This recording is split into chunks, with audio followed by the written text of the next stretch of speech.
I hold people that are six hands. That is my job. And as strange as that sounds, and I don't mean this it is just a beautiful thing to do. People with dementia, people with dementia mostly, and senile degeneration of the brain, and different cancers and Parkinson's, whatever it is. And these are still people. And these are still people that are living, and maybe not at the maximum of their lives, but you can still bring smile to their face and bring joy. And that's my job. That's kind of my ministry now.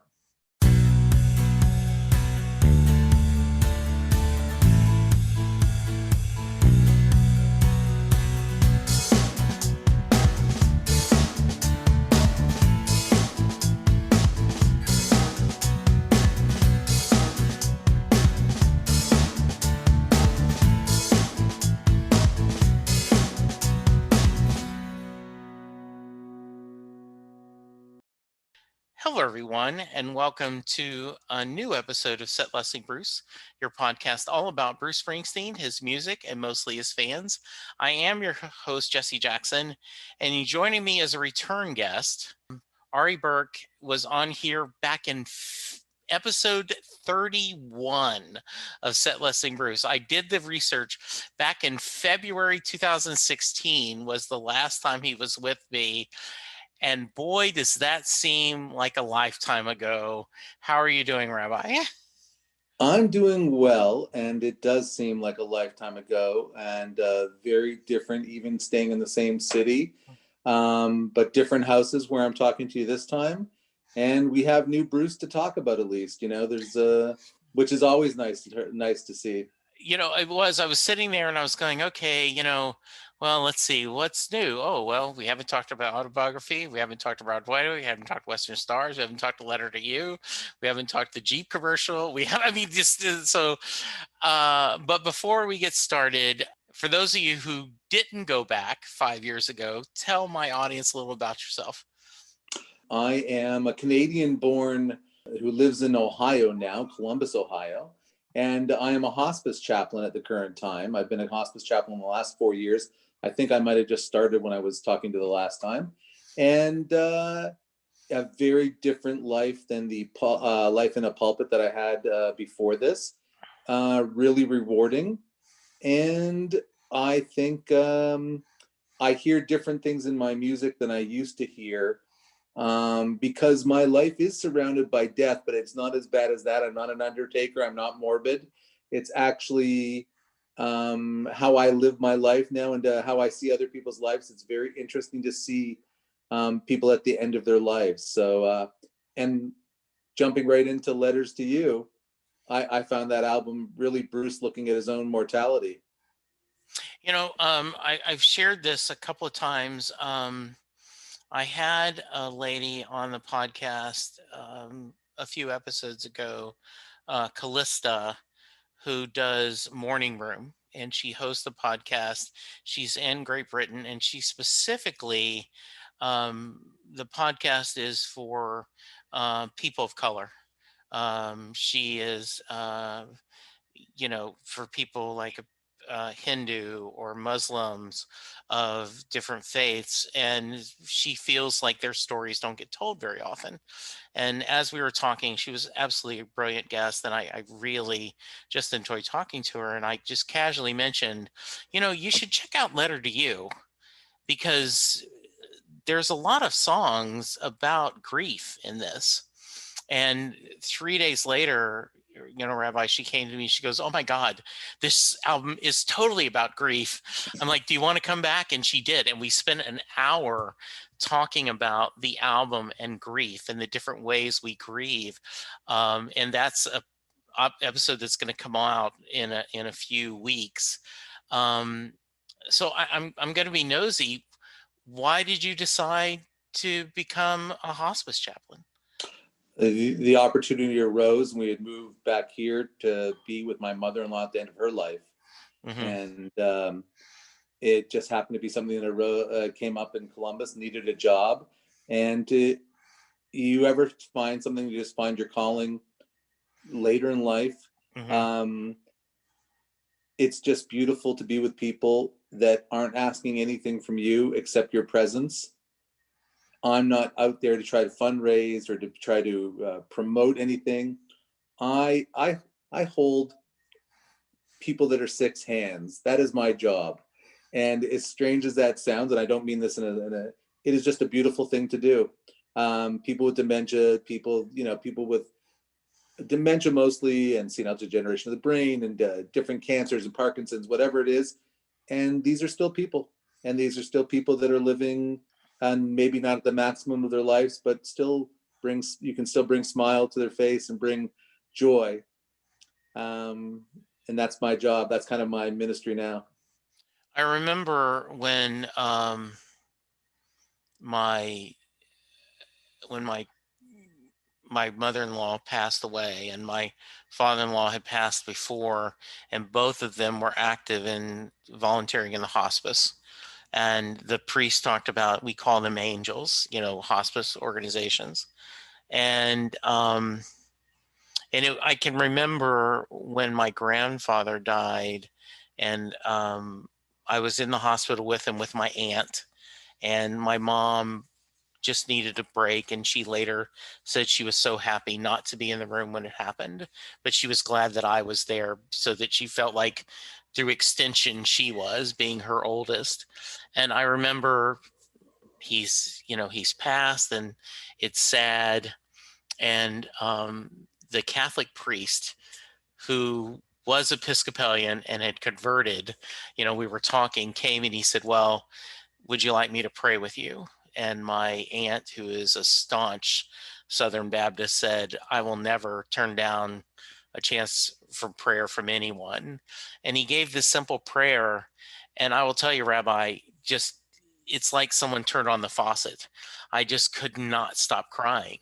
And just a few minutes before, I wasn't. And I've always remembered him. I can see his face. I don't even remember his name, but I see his face, and I remember that spirit that he was bringing there. That sense of togetherness and of love and affection was there. And I'm sure your work is sad at times, but also must be joyous in the feeling of satisfaction. It definitely is, and I'm not.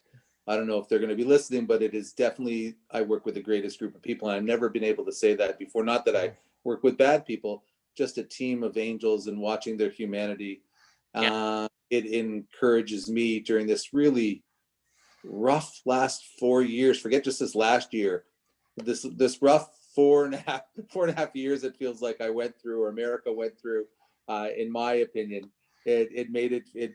There was definitely, you needed to be with good people and caring people, and show empathy. I think that if anything we've learned over this last year of COVID, how important it is to have empathy for others. Yeah, and we won't get too political, but I am going to go a little bit of there. I want to talk to you. It does seem what hurts me what frustrates me the most is the hypocrisy of the past 4 years and the lack of empathy that and it angers me, it frustrates me, and it makes me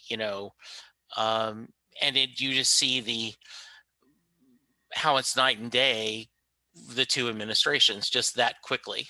And I'm not saying that either party is all perfect, but just can you at least care? Just care And I think that's what we saw last week when President Biden made his announcement. Did he make any special or earth-shattering thing? And maybe the fact that we're going to have enough vaccine doses for everyone.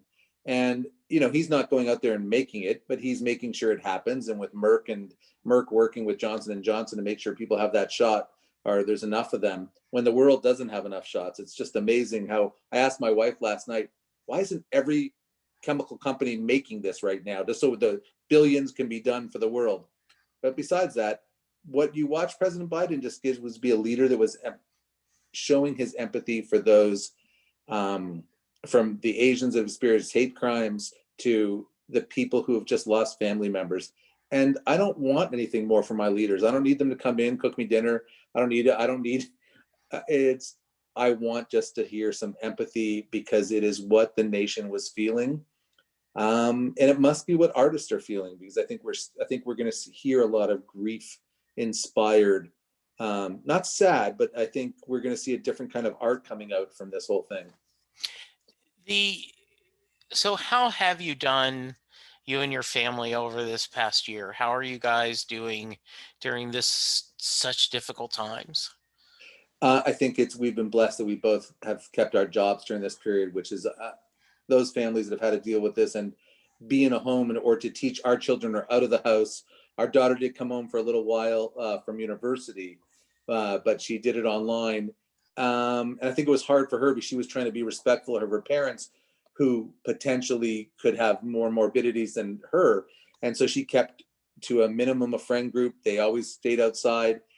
It's been tough because I'm the extrovert in my family and my wife's the introvert. My wife often jokes she was made for this kind of she was made for COVID. She has no problem. Yeah, she's But like, what explain to, it's the old joke. The writer Isaac Asimov, Caves of Steel was one of his detective novels, and it was set in a world where everything was underground. You never went outside, and they talked about what a dark, horrible place. And Dr. Asimov, suppose you're like, what? Because he was just someone who, and I'm that way too. I never open the blinds in the house. I am perfectly fine, oh wow, and my wife will come up and go, "What are you doing?" And she'll open up all the blinds and like, gotta let sunshine in.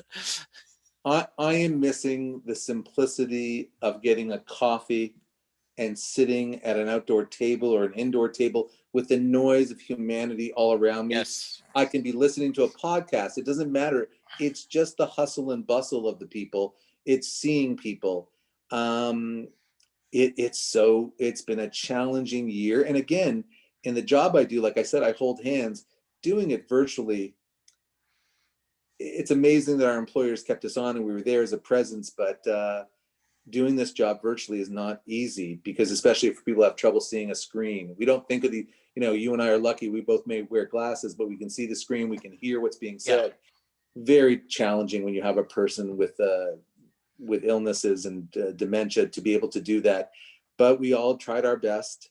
We prayed, we worked with people, and those nurses, those aides, that COVID didn't stop them. And we had people get sick. We didn't, thank God, did not lose anyone on the team, but we lost patients that, it sounds strange, patients that were on hospice, that yes, they're going to die, but they didn't have to die like that. COVID went through nursing homes and assisted living homes like a tornado. Yeah. Rob Carmack, who's been on the show multiple times, is a pastor of a church here in the DFW area, and he talked about early in the pandemic. He said, as a pastor, my job is to visit the sick, to comfort the people hurting, and I'm having to try to do that by a Zoom call, and it's just not the same. You want to hug people and feel them, and as you said, hold their hand as they're feeling, and you're having to do that virtually. I'm sure you gave as much comfort you could, but I know you must have been frustrated and your heart broke a little bit. It did, and I was thinking as we were talking, the funerals that I've done where a few people gathered around a graveside with other people watching on Zoom, and then just as you handle a podcast and just the technical strangeness of doing something on Zoom, where trying to get people to mute or not talk during a service is hard enough, and let alone at a funeral when you hear people saying. And then the funeral director told me that once the people said we lost the picture at one point and the camera had fallen into the grave. Oh no. And all of a sudden they could see dirt being shoveled onto it, and then finally they realized the camera was in the grave and he had to go get down and get it. There's humor in everything. There is humor in everything. It's been a tough year. Mm-hmm. It's been a tough year, and there are the highlights, that you have to find those those moments. I don't buy that many albums anymore with all the different ways to have music. Right. But and I didn't buy Western Stars when it came out because I thought, this doesn't sound right to me. It didn't sound at first, and then I kept listening to it on Spotify, and then I said, okay, I'm buying this, because it took a while for that to get into me, Western Stars, the orchestration of it. But with Letters to You, I just bought it right away. And I'm glad. Listen, I'm very glad I bought both these albums, and I've been in the car listening to them. And what's he trying to tell us? Like, I haven't wanted to venture into the podcast yet with Barack Obama and Bruce. Yeah. I don't know if I'm ready for that. And you mentioned the Jeep commercial. I was not upset that Bruce Springsteen got caught with a DUI. I was not on a soapbox going, oh my gosh. The Jeep commercial itself, I watched it the one time and I'm like, okay, I agree, but do I need this guy when he's not singing? Do I need him to speak it to me? So different than when if the message came through a song or the message coming through him speaking. So I'm glad you did that, and I was gonna do something light first, but since you brought it up, we'll do that, and then we'll go to something light. So I do not remember who said this, and I've quoted it multiple times. The reaction of the Jeep commercial from the far right and the far left tells you how far away we are from the middle, right? That how dare this guy who wasn't talking about going to the middle when Donald Trump was president now ask for us the middle. How I'm not going to the middle with people who are racist, to people who don't want to support same-sex marriage. They want to get over it. They want people to stop voting. They want to get rid of women's right to choose, all these different things. I am a 61-year-old white guy that grew up in a Baptist household. And then when I started dating my wife, who was Catholic, I converted to Catholicism. Have had a rocky relationship with God in whatever form he takes, through some various reasons that probably we should, if you wanted to counsel me, we could spend 2 hours talking about my journey. But I realize I see things through a different lens. And, a couple people said, I'm not a Christian.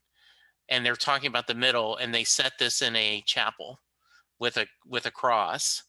And, that didn't even hit me, because my first thought was, well, a chapel at a hospital is open to all faiths, and a whoever is the minister at the chapel ministers to people at all faiths. So in my mind, as a 62-year-old white guy who was raised in a Christian home, I didn't find that offensive at all. You are, as I've called you, Rabbi, you are of a Jewish faith. You are a professional man of God. Did that bother you at all? No, but I look at it a different way. I look at this, America is a Christian country, even though we have other religions in it. And so when Christianity is just brought as the main focus, or it's brought into a church, I just say, okay, I'm in a place where there's a majority of Christians. And so it didn't bother me, or I didn't notice it until you're saying it now, that it didn't really make me lift my eyebrow or anything like that. Interesting. But I wanted to tell you, if you're still on the journey with God, then you don't need to be counseled, because it is just a journey. If you're set in your ways and you're telling me this is it, that's where I have more problems with. I think it is just a journey that we're all on. And again, we get too much Springsteen then, but we're all on this journey with our audience, with our conversations with God. We are just part of this journey. And if you just stop and you're in one place, it may be good for you, but I think being part of the journey is the real message that we all have. My people took 40 years to get from Egypt to Israel, and yes, we're used to long journeys. Well, and there is a new podcast out, The One Lyric, that I had him on my podcast and um, his premise is he's asking people to join the show and pick one Springsteen lyric and share it with his audience. And it was, he's absolutely wonderful. And I'm drawing a blank on this exact name of the podcast, but um, I will probably pick Better Days, because when people ask me what is your favorite Springsteen song, I usually do Land of Hope and Dreams, Better Days, and the third changes every day. And Better Days to me is that life is a journey, and you can't wait for your ship to come in while it's all just pissing away. And so yes, I agree with you about not only your spiritual journey but life is journey at all, and enjoying that journey. Too many people go, well, when the kids are out of diapers, then I'll enjoy being a parent. When they sleep through the night, then I'll enjoy being a parent. Oh, when I have grandkids, that's when it's going to be fun. When I get a promotion, that's when I'm going to enjoy.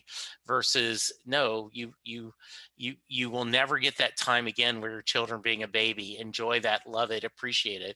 You're never going to get those, and it's hard, rebellious teenagers, but understand that that helps you to go later to appreciate the fact when they're adults and they share time with you. So Better Days is I think is another way of saying what you are, right? You got to keep moving and just enjoy the journey.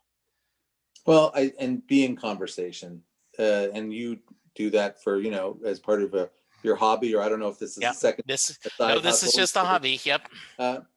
It is definitely, we've seen too much. I'm scared because I now work with 8 Christian clergy members now, Mm-hmm. and we're all chaplains. We're all from different denominations, and what we all have in common is our search for meaning and to understanding and to how to live in this world with a relationship with God. Again, and I've gotten used to, and again, I was very uncomfortable that, I say God all the time. That's how I get through the world. They say Jesus. And I realize now that it is for them the same thing. For me as a Jew, it's always like when they say Jesus, I go, why aren't they saying God? But Yes. it took me a while to understand that Yes. it's not that complex, but it really is when you ask people to explain it. It's wonderful to work with people of different faiths. That has been one of the great gifts also in this. Oh, I imagine. And Yeah.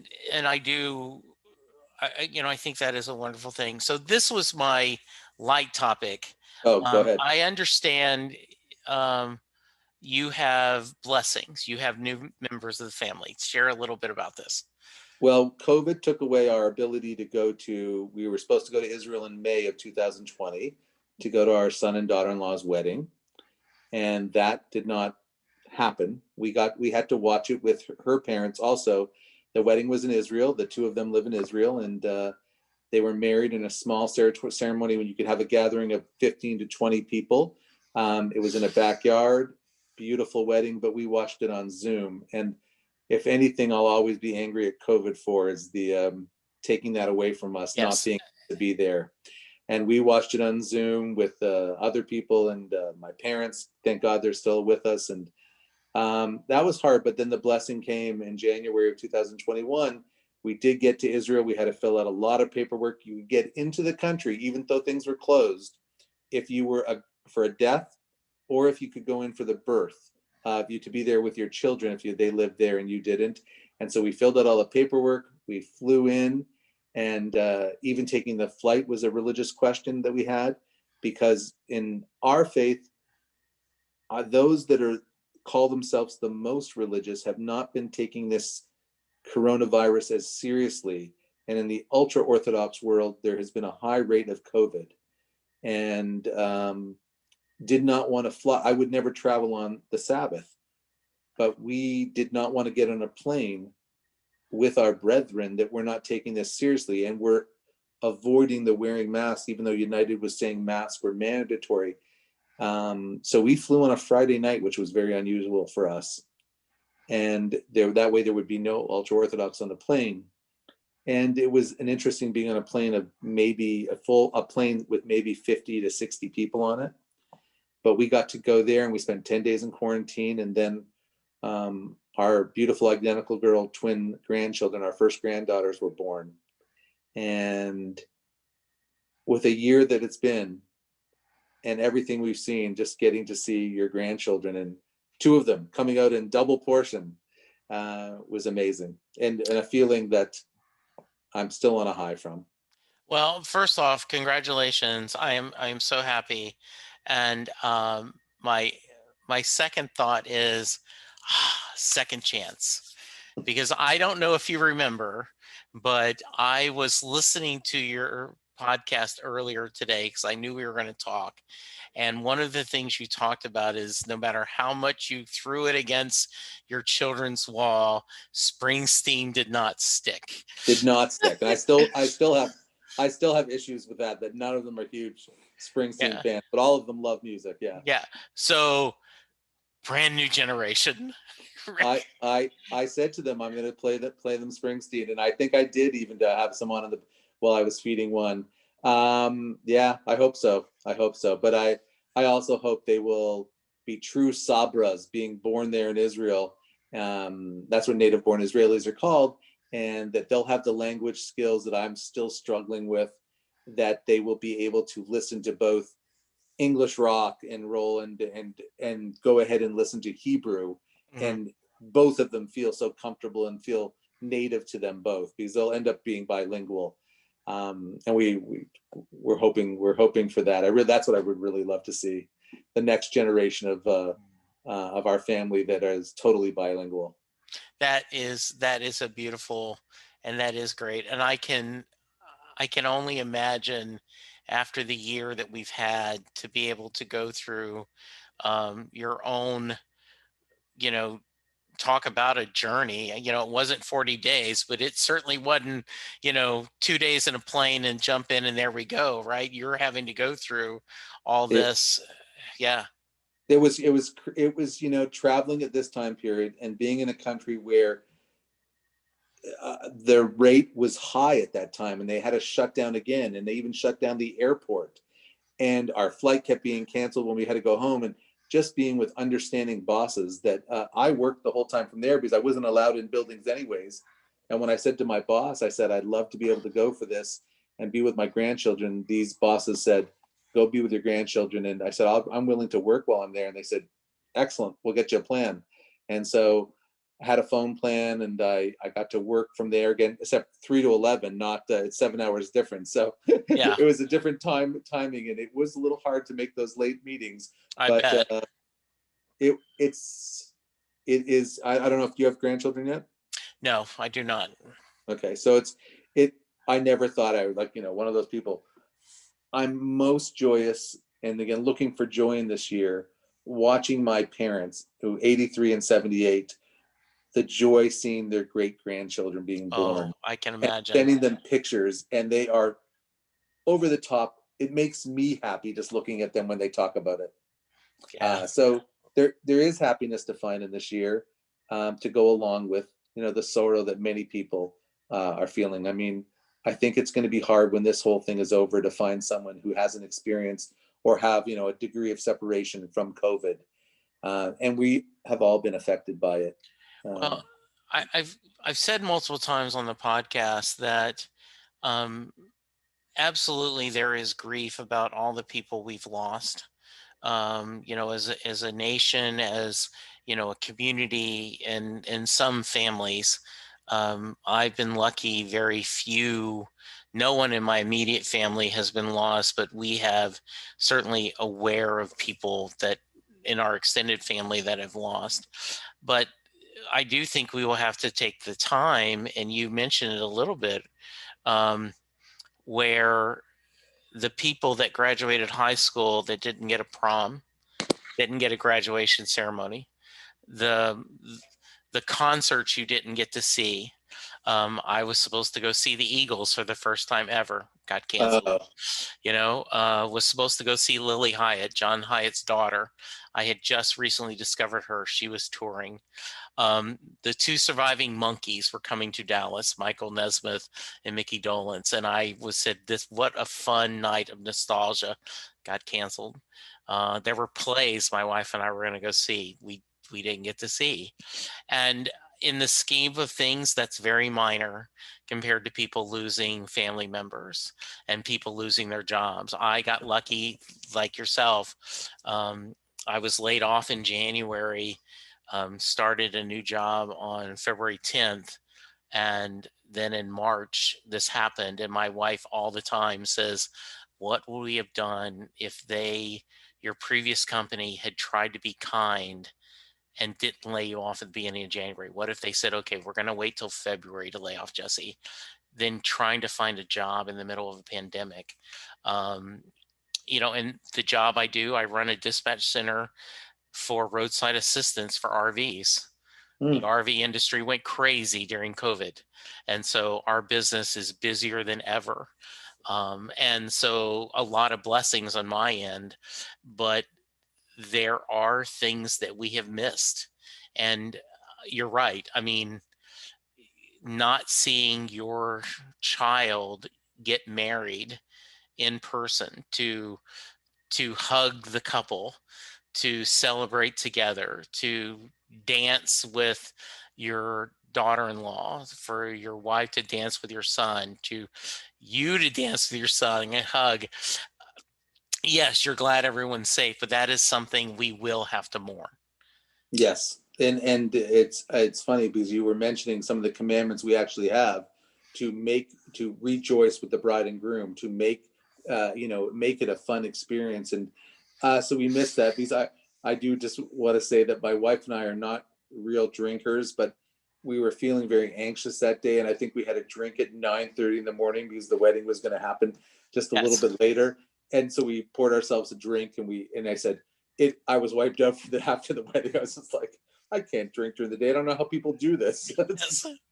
But we took the day off, and I went to watch the wedding, and it was beautiful, and really people to be thankful for. You're talking about concerts though, and all of a sudden my phone went off this evening, just at the app Bands in Town or something, Yeah. And all of a sudden Chris Stapleton's coming to the Schottenstein Center here in Columbus, and I immediately looked. I go, when is it? April 21st. I go, I'll be finished getting vaccinated. I'll be 10 days past the vaccination. But now the question is, what about the other people? Am I willing to go into a 15, 20,000 seat arena that's closed in, even if I wear a mask and I've been vaccinated? Do I go and put myself in that position now? I'd love to see Chris Stapleton. I would die. I think his voice is something that you don't hear anymore. Yes. It's so wonderful. But I'm not sure I'm willing to go back into a concert again in an inside arena. So I'm so glad you brought that up. So last Thursday, I got my first Pfizer shot. I was on the waiting list, and Wednesday night, I had finished doing a podcast, and I looked at my phone, and it was from the Denton County, and said, hey, there's been, due to cancellations, anytime after 9:30 tomorrow, you can go get vaccinated. So I immediately took a screenshot and texted my boss and my coworkers. I didn't even look at my calendar. Is it a good time? Right? It's like, okay, you have to go. It's like Springsteen tickets, and people made that joke. Getting a vaccine is like getting Springsteen tickets. Now the world knows what we're feeling. So Friday night, my wife and I are sitting in the living room, and we were about to watch Rachel Maddow, and she says, hit pause for a minute, and she goes, I haven't gotten a shot yet, but you have. Two of our best friends that we have not seen in over a year, two sisters, they are both in the process of getting their shots. And Linda said, as soon as I get my shot, that's the first thing I want to do. I want to go to dinner with Denise and Andrea. And I go, absolutely. So she says, you get your other shot, what will you do? What are you comfortable doing? And before she could say anything, she goes, and I understand if Bruce tours, that there's no thought you're going. Like, I understand, shot, no shot. If Bruce is touring, you're going to be there. And I go, yes, sad to say. Luckily, Bruce is smarter than I am, Yes. and he's not touring. But yes, I cannot look you in the face and not say, yeah, 60,000 people. I got a shot to go see Bruce again. I'm going to. But haven't you done the math in your head, going, hold it, when can this be over? Yes. Letters to You came out this time. Bruce is 72, right? 72? Yeah.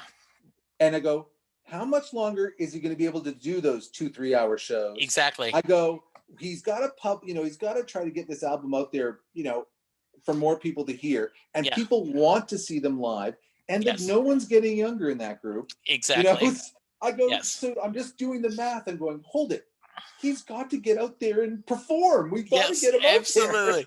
So, and what led her to do that is the baseball team here in Dallas, the Texas Rangers, said that on opening day, they were opening 100%, 40,000 people in the open air stadium.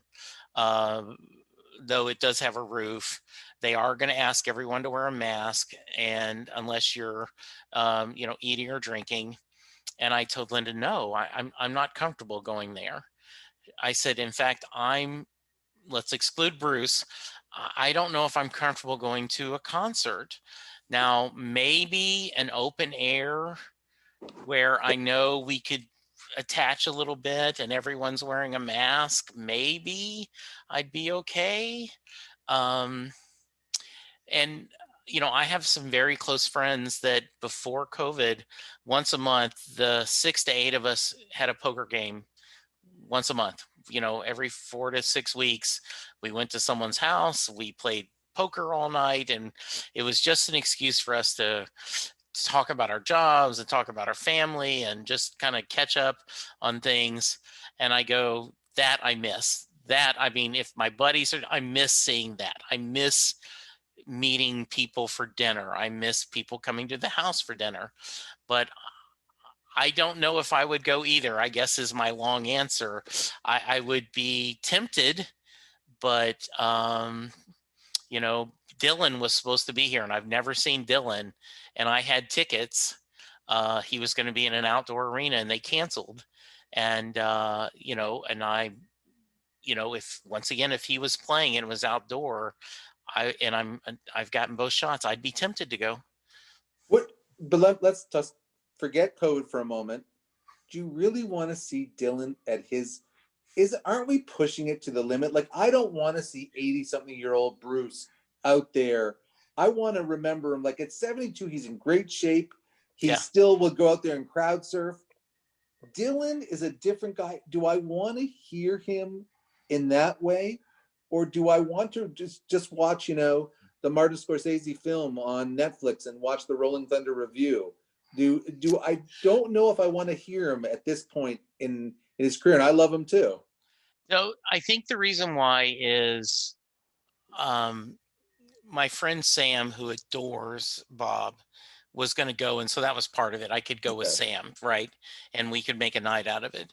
But I remember one of the last tours Tom Petty toured, and Sam came in the next morning and said, I said, how was it? He goes, I think this was the Tom Petty tour that Tom Petty fans would hate, because he played every song I wanted to hear, and I am a casual Tom Petty fan. So all I can think is the hardcore Petty fans are complaining this morning that he didn't do anything but hits.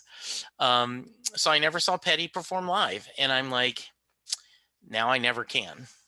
Right. So I think that's partly the reason why. But if Sam wasn't going, I probably wouldn't be as lone to go.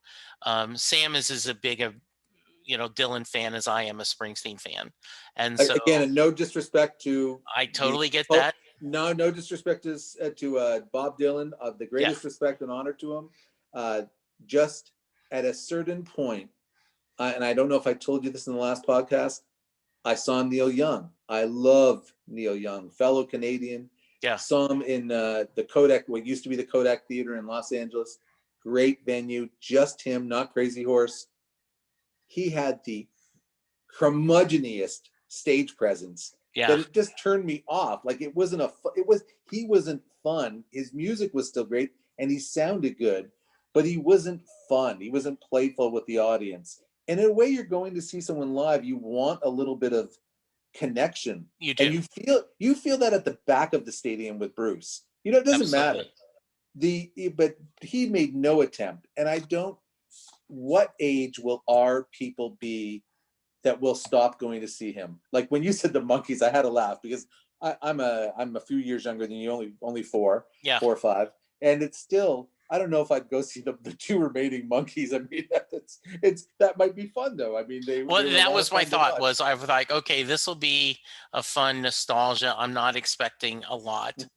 But here's the thing I will tell you, and this is my fear that I have from my job. You go into these assisted livings and facilities, and my fear isn't the getting old. My fear isn't some of the things that go along. I see the entertainment that goes into these places. And you've got people that are now, they were born, some of them World War II vets, but not as many anymore. So people born in the 30s, 40s, and even 50s. And the entertainment is still at that slow paced, kind of like Frank Sinatra or earlier kind of singing. Nothing wrong with it. Yeah. But are they going to bring in entertainers when I have to go to the home that are rocking out and bringing an electric guitar and are going unplugged and playing some fun stuff? Because if I get to that home and I have to hear, Perry Como, I'm not going to be very happy about it. Right. Like I was born in 59. Right. So, I'm wanting, I'm going to want to hear, a cover, someone coming in there and doing, some Eagles, some Fleetwood Mac. Yes. Hey, I'm okay with them doing a Casey and the Sunshine Band song, right, for fun and getting, this is for all the women out there. Let's get out. It is kind of interesting to think about that and what they're going to do. Did you go see him in Broadway? No. And in fact, I haven't finished the episode on Netflix. For some reason, I disconnected from it. It did not speak to you. It did not speak to me. I don't know why, especially watching it on TV. I have friends who paid a lot of money for those tickets on Broadway. And that's really nice. I think that's great. I would not have spent that much money. Mm-hmm. And I don't know why it didn't speak to me. I've read 2 books. I read Born to Run. I read another book by someone else about him, but I don't know why all the speaking didn't help me. Did you like the Western Stars film? I did like the Western Stars more film, than you, because originally you said the album didn't speak to you. The album I thought was overly orchestrated at first, but that was just my own reaction to it. And now I play it and I love it, especially, and I love the lyrics. The film and Letters to You both, I thought were done more personally and up close and with the other band members, or the way the barn, I think the barn was more of a character in Western Star, was so beautiful the way it worked out. Did you picture having a wedding there? I pictured wishing I could have been one of those people at a table. Oh my gosh, Rabbi. So, my wife reaches over very early into the film and says, "You really want to be one of those people, don't you?" And I'm like, yes. So then, we stay because they had announced beforehand that there was a little bit of a bonus feature after the film, right? So we're in the theater and they're showing the credits and they show audience members and they get their name. And I look at Linda, they not only got to go to the show, they got in the credits. They got an IMDb, credit out of this place. And how many names have you copied down and tried to get on your podcast? I haven't done any of them, but I should. That is a great idea. Just to find out what it was like. Yeah. That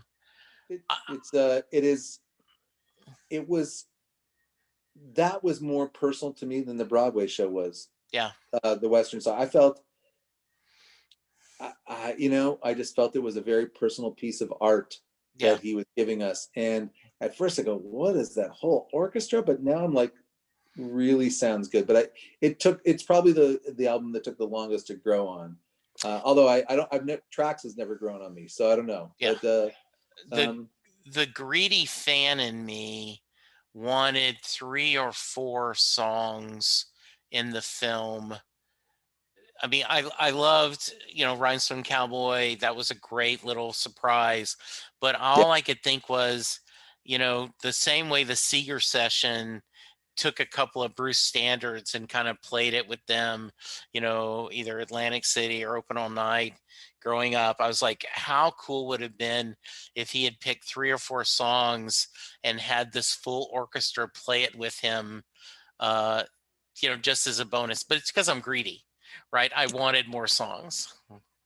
does he owe us? I mean, when we now, because he talks about this stuff. He, like, if you really believe him and take him to his word, that he's in a conversation with his fans and his Yes. audience. Do we expect too much? Like, do we want too much from him? And at a certain point, is he going to be able to produce it? It seems like the lyrics are coming out of him rapidly now. It Yeah. just feels like the pace is picked up. So I don't care. Like, it doesn't bother me if, like you said, Broadway didn't speak to you. That doesn't bother me, Rabbi. If you had said Western Stars, I didn't get it, or I didn't care for Wrecking Ball or Magic, um, the thing that bothered me is someone posted on a Facebook page after Letter to You came out and said, I wish he would stop putting out new material. He is diminishing his reputation. He is He's not tarnishing. diminishing. Oh gosh. They didn't listen to the album close enough, or what were they expecting? It's now a 72-year-old man talking to us. Right. And he's talking about his friend. Yes. That is now gone, and it's almost like the friend now. Yes. And I've always said that I quoted Land of Hope and Dreams at one of my best friend's funeral. When my father died, I quoted Land of Hope and Dreams, and I've always said that years from now, my hope is that my son will quote Land of Hope and Dreams. And then I'll See You in My Dreams came out, and I'm like, oh, wait a minute. I may have a different lyric that I want you to say. I am okay if you don't like his new material, but as far as I'm concerned, there's not much he can do to creatively that can tarnish his reputation. I did have a couple of people reach out to me that have been on the podcast that are in the program and that have had substance abuse issues. My worry is with his fight with depression, this DWI, COVID, is he okay? A couple people reached out to me there. And then later when they came back, okay, now that we know the rest of the story, I don't know any rest of this. I don't know what the rest of the story is, but I do know that the book he was so clear in the book how alcohol wasn't a big deal for him. Yes. Like having a beer. So It sounds like he had 2 shots and just left too quickly. Yes, that's exactly right. It doesn't sound like there's okay, he could have waited another hour. It doesn't sound like he was drunk. Again, he was over a limit. Fine. No, he wasn't over the limit. That was the rest of the thing. That's what they said when it came out later, that it's 0.08 in Jersey and he was 0.02. So then how do you even get arrested for a DUI then? Well, because suspicion of DWI, he was in a state national park, and you aren't supposed to drink. And so the guy, I thought he was in a bar. No, this was actually in a park. What had happened is he had pulled over. A bunch of people had Bruce. He pulled over in his motorcycle. And this was the Saturday that it officially had become that Biden was going to win the Electoral College. Have a drink with us. He had a couple of shots of tequila. And which I would say, Bruce, you do know there's a pandemic on. Is this a good idea that you're sharing alcohol? But anyway, and so he was arrested on that. The charges were dismissed. He had to pay a fine. He pleaded guilty for drinking in a, federal park. And, the joke was, the guy said it's a $500 fine, $550 with court costs, and we can arrange a payment plan. And Bruce said, I think I can pay it in full.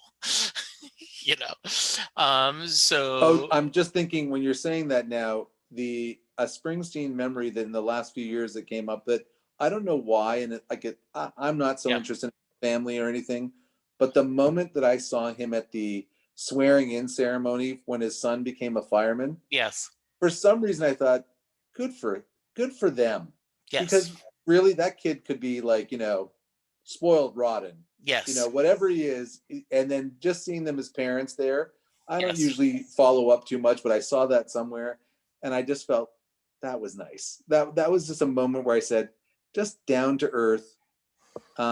Because I think sometimes with Springsteen, and especially with the cost of tickets, because I wish I could afford to sit really close and have great seats, but it's really crazy. Like, I'm actually kind of worried when they come out next, how much will it be to see the the E Street Band, and since I took my wife the last time and she enjoyed it, she'll come in with me again. Yes, absolutely. It's he is the working man. I don't deny him anything. He's done some great stuff. Listen, that he had the fortitude to stay on Broadway for as long as he did, and for people to keep coming, and he did it night after night, night. Listen, Billy Joel can do those 2-3 shows a month at Madison Square Garden. Springsteen's out there every night, 7 nights. Absolutely, yeah. I do not believe when you were on last we did the Mary question, did we? Mary?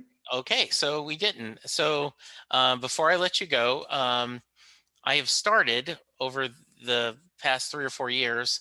And if you need a few minutes, that's fine. So Jay Armstrong is an honors English teacher in the Philadelphia area. He just recently retired. Every year, he would take his honors English class, his seniors, and they would take 2 days, and they take Thunder Road and they break it apart as a poem. They go through all the lyrics. They talk about the imagery Bruce portrays. They talk about the themes of the song. They compare it to Robert Frost, The Road Not Taken. And at the end of the 2 days, Jay asked this class, does Mary get in the car? So, Rabbi, that is your question. Does Mary get in the car at the end of Thunder Road? I have never thought this before. I always thought, yes. That's like my first inclination without looking at everything again. I think she does. Yeah. Okay. I mean, I maybe I'm so into it by then that I'm not really paying attention. But yeah, I think yeah. Okay. Good. I do want to tell you just about Letters to You. I, without knowing I was going to be on this 2 weeks ago or like 10 days ago, I phoned the music therapist and I had Letters to You and I was playing it and I said, I'd love you to learn this for those patients who it might mean something to. What was the song you just named from Letters by You that you hope will be? I'll see you in my dreams. See you in my dreams. Yeah. That was because what is the one line about death, and then the line death after, is not the end. Yeah. Death is not the end. And I said, this is what we should. This is a beautiful thing for families to hear. And I just said that again. I'm always trying to get them to play a little something more than just those slow stuff. Yeah. It's absolutely. That when you think about it, because I'll see you in my dreams, we'll meet and live and laugh again. I'll see you in my dreams, around the river bend, for death is not the end, and I'll see you in my dreams. Right, which I think is a beautiful message for anyone who is, and we can close with this. What a message for this past year. For the loss of anyone. I mean, you've experienced personal loss, and I haven't been able to see my parents except on a video screen for 14, 15 months. They live in Canada. It's tougher to get to Canada than it is to get to Israel from here. And I'll see you in my dreams. And these are the things we have to hold on to. And those are the memories that will hopefully be in our dreams and our imaginations in the years to come. And hopefully our children won't know something like this. But I got a funny feeling masks and COVID aren't going to be out of our lives as quickly as we might hope. But I think life will return back to normal. You're in a state where it's already been declared back to normal, even though medically it's not back to normal yet. No. I wonder what El Paso, how they're going to recover from this, because, you know, from up here, we read the news. I haven't read anything else about Texas, but El Paso just seems like it was a city that was devastated by COVID. Absolutely. And I do worry about that. And I, flu season was non-existent because we were wearing masks. And so, yeah, I do think there will be a new normal. I think we will go back. We will have live music. We will get to hug our families. But yes, it is going to be very different. We definitely need live music. Yes, we do. The fairs and the art shows and just the concert outside again. We need it for our own souls. For those of us who love music, from everyone from classical to country to everything out there, we need it in our lives, and we need it to be performed, to be together to hear the music too, because there's too much listening alone. Yeah, I totally agree. Rabbi Arye Berk, I appreciate you so much. We filled an hour very easily. We were joking before, like, what are we going to talk about? I knew we'd talk about it. I love you, my brother. I hope you and your family stay safe. And I say this without being overly dramatic. The work you're doing is God's work. It is, no matter what deity you trust in and believe in, helping people go to that next life with love and compassion is something you should be very proud of. I am, and again, I only take it that working with the best people possible makes it easier, and it's a blessing for me to find something in my 50s, because, as you know, when you change jobs, yes, it is not an easy thing, and to find something you can be with good people and doing something meaningful. Who knew? If you would have asked me 20 years ago that this was what I was called for, I would not have guessed this. And it's something that I'm just blessed to be able to be doing right now. Awesome. Listeners, you stay safe. Remember to social distance. Remember to wash your hands. Remember to please ignore the governor of Texas and wear a mask. And let's all be good to each other, because really that's the only way we're going to get through this. For now, thank you for everything, and we'll talk to you soon. Goodbye. Shalom. Thank you to my Patreons: Andrew Goddard, Betsy Hodges, Levi Petri, Elizabeth Bronson, Stephen Malio, Holly Mack, Steve Rogers, Dale Hosick, Terry Smith, Anna Lynn, Chris Bloom, and Mary Thomas. You all are my monthly angels. Thank you so much for the love and support you give on this podcast. You are greatly appreciated.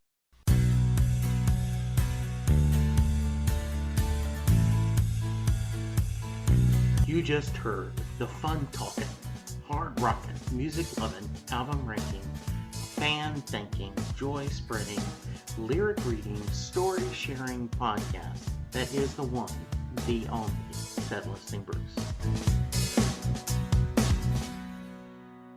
Set Listing Bruce is part of the Southgate Media podcast group.